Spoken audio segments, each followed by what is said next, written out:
നമസ്കാരം സുഹൃത്തുക്കളെ, നമുക്ക് ഇന്നത്തെ റീഡിങ്ങിലോട്ട് സ്പെഷ്യൽ റീഡിംഗ് ആണ്. ആക്ച്വലി നിങ്ങളുടെ പേഴ്സണൽ റീഡിംഗ് ആണിത്. അതായത് നിങ്ങളാണ് ഇതിൽ ചൂസ് ചെയ്യുന്നത് നിങ്ങളുടെ കാർഡ് എന്താണെന്നുള്ളത്. അപ്പൊ അതിന്റെ റീഡിംഗ് എന്താണെന്നുള്ളതാണ് സ്പെഷ്യൽ ആയിട്ട് നമുക്ക് നോക്കാൻ പോകുന്നത്. ഈ 2 നമ്പേഴ്സ് ഇട്ടുണ്ടാവും. ആ നമ്പർ 2 നമ്പറിലെ കാർഡ്സിൽ ഏതെങ്കിലും നിങ്ങൾ സെലക്ട് ചെയ്യുക. അതിന്റെ മെസ്സേജ് എന്താണെന്ന് നോക്കാം. അപ്പൊ ഇന്നത്തെ ക്വസ്റ്റ്യൻ എന്താണെന്ന് വെച്ചാൽ, നമ്മൾ യൂണിവേഴ്സിൽ ചെയ്യുന്ന ക്വസ്റ്റ്യൻ, നിങ്ങളെന്തോ പുതിയൊരു പ്ലാനിലാണ്, എന്തോ ഒരു പുതിയ കാര്യം ചെയ്യാനുള്ള പ്ലാനിലാണ്. അത് എങ്ങനെയായി തീരും, അതിന് നിങ്ങൾ കറന്റ് ചെയ്യുന്ന കാര്യങ്ങൾ എങ്ങനെ കണ്ടിന്യൂ ചെയ്ത് പോകണം എന്നുള്ളതാണ്. രണ്ടാമത്തെ, നിങ്ങൾ ലവ് ലൈഫിൽ നിങ്ങൾ ചില കൺഫ്യൂഷൻസിലുണ്ട്. ആ ലവ് ലൈഫ് എങ്ങനെ നിങ്ങൾക്ക് കൊണ്ടുപോകണം എന്നുള്ളതാണ്. സെലക്ഷൻ നമ്പർ 1 ആണെങ്കിൽ അത് വെറുതെ 8 ഓഫ് പെന്റക്കിൾസ് ആണ്. അപ്പോ രണ്ടാമത്തെ കാർഡ് 6 ഓഫ് വാൻഡ്സ് ആണ്.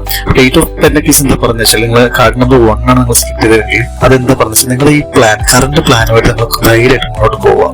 അത് നിങ്ങൾക്ക് എന്തായാലും സക്സസ് തരുന്ന ഒരു പ്ലാനാണ്. അത് ഡ്രോപ്പ് ചെയ്യേണ്ട ആവശ്യമില്ല. പക്ഷെ നിരന്തരമായി നിങ്ങളുടെ ഒരു ഉത്സാഹം അതിൽ വേണം, ഉണ്ടാവണം എന്നുള്ളതാണ് പറയുന്നത്. പിന്നെ അത് നിങ്ങൾ ഗിവ് അപ്പ് ചെയ്യാൻ പാടില്ല എന്നുള്ളതാണ് മെസ്സേജ്.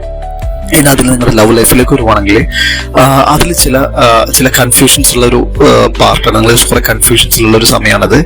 ആ കൺഫ്യൂഷൻ മാറി കൃത്യമായൊരു തീരുമാനം ജീവിതത്തിലേക്ക് വരാൻ പോകുന്നുണ്ട്. വെരി റീസെന്റ് തന്നെ അങ്ങനെ ഒരു തീരുമാനം നിങ്ങൾ വരുന്നുണ്ട്. ഇതിൽ കൃത്യമായി പറയുന്നത്, നിങ്ങൾ വളരെയധികം ശ്രദ്ധിക്കേണ്ട ഒരു ടൈം കൂടിയാണ്.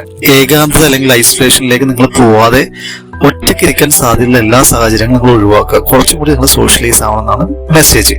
ആ സാഹചര്യം നിങ്ങൾ ഒറ്റയ്ക്ക് ഇരിക്കുന്ന സാഹചര്യം ഉണ്ടായി കഴിഞ്ഞാൽ അത് കൂടുതൽ നിങ്ങളുടെ പ്ലാൻസിനെയും നിങ്ങളുടെ സക്സസിലേക്കുള്ള ചില സ്റ്റെപ്സിനെയും അത് നന്നായിട്ട് ബാധിക്കും. അപ്പൊ നിങ്ങൾ ഒറ്റയ്ക്കുള്ള ഒരു അവസ്ഥ മാക്സിമം നിങ്ങൾ ഒഴിവാക്കണം എന്നാണ് ഫസ്റ്റ് മെസ്സേജ്. അതുപോലെ തന്നെ ഇപ്പൊ നിങ്ങളുടെ കാർഡ് സെലക്ഷൻ നമ്പർ 2 ആണ്. രണ്ടാമത്തെ കാർഡാണ്. ഞാൻ നേരത്തെ പറഞ്ഞപ്പോൾ തന്നെ ഈ 6 ഓഫ് വാൻഡ്സ് ആണ് കാർഡ്. അത് ശരിക്കും ഒരു വിക്ടറി കാർഡാണ്. വളരെ പോസിറ്റീവ് ആയിട്ടുള്ള കാർഡാണത്. കംപ്ലീറ്റ്ലി വളരെ പോസിറ്റീവ് ഒരു ടൈമിലേക്കാണ് ഇപ്പൊ നിങ്ങൾ പോയിക്കൊണ്ടിരിക്കുന്നത്. അത് ആ കാർഡ് പറയുന്ന വെച്ചാൽ തന്നെ വിജയം, അല്ലെങ്കിൽ അംഗീകാരം, സെൽഫ് കോൺഫിഡൻസ്, പിന്നെ സപ്പോർട്ട് ഫ്രം അതേഴ്സ്, ഇതെല്ലാം കാണിക്കുന്ന ഒരു വിക്ടറി കാർഡാണ് ഈ 6 ഓഫ് വാൻഡ്സ് എന്ന് പറയുന്നത്. അപ്പോൾ നിങ്ങൾക്കിതിൽ നിങ്ങൾ നമ്മൾ പറഞ്ഞ പോലെ നിങ്ങളുടെ പ്ലാൻ നോക്കുവാണെങ്കിൽ നിങ്ങളിപ്പോൾ ചെയ്യുന്ന ശരിയായ വഴി തന്നെയാണ്. നിങ്ങളിപ്പോൾ ചൂസ് ചെയ്തേക്കുന്ന ഒരു കാര്യം, നിങ്ങൾ ചെയ്യാൻ പോകുന്ന ആ പ്ലാൻ, അത് വളരെ കറക്റ്റ് ആയിട്ടുള്ള ഒരു സെലക്ഷനാണ്. അത് നിങ്ങൾക്ക് ധൈര്യമായിട്ട് മുന്നോട്ട് കൊണ്ടുപോകാമെന്ന് പറയുന്നത്.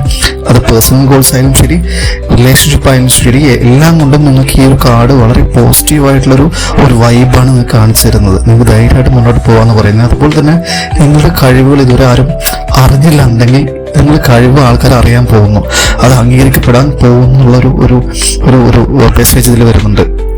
അപ്പൊ നിങ്ങൾ ധൈര്യമായിട്ട് ഇപ്പോൾ പ്ലാനുമായിട്ട് മുന്നോട്ട് പോവുക.